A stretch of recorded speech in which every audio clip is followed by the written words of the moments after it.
In this video, we are going to learn how to use the flash fill function.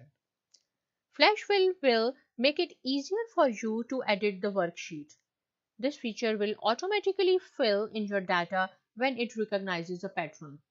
For example, suppose that the first name and the last name have been entered in two separate cells instead of having them in one cell. Instead of having to edit each individual cell, enter the first cell, then the second cell, Excel will recognize a pattern and automatically enter the rest.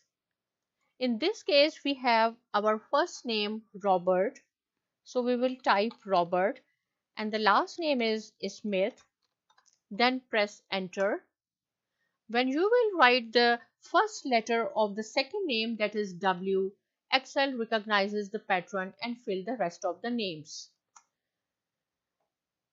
So in this video, you have learned how to use the flash fill function, and thanks for watching the video.